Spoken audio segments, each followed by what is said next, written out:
Nora Hovsepian. Hi.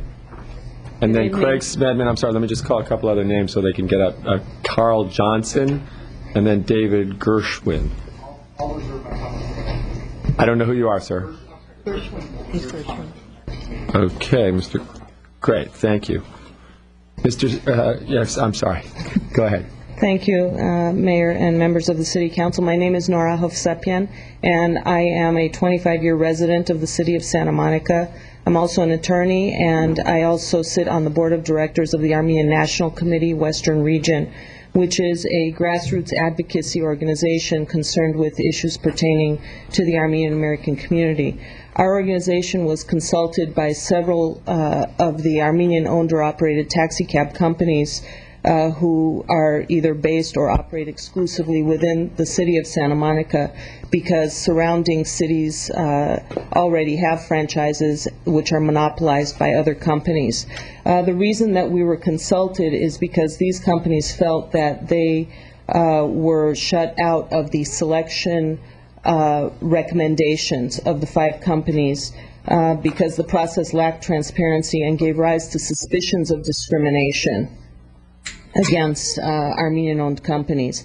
These suspicions of discrimination have yet to be alleviated despite numerous requests for disclosures from the city as to the selection process. Trying to limit my remarks to the issue at hand, mainly the November 9th date, it is our hope that the November 9th date will not simply be a rubber stamping process of the city staff's recommendation for the 5 franchises to be awarded.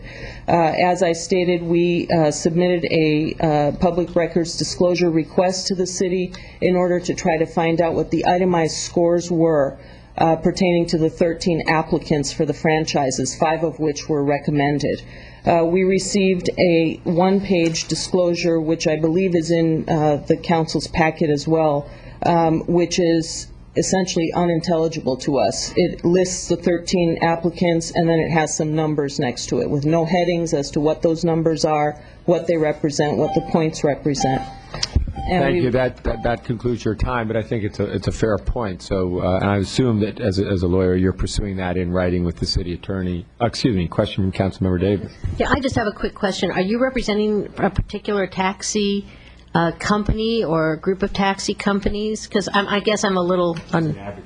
Well, I know who she's speaking as an for. attorney, I'm not representing any of the particular companies. Okay, because I guess my question is this: we've received, as you probably know, a number of letters about concerns about Armenian taxi drivers.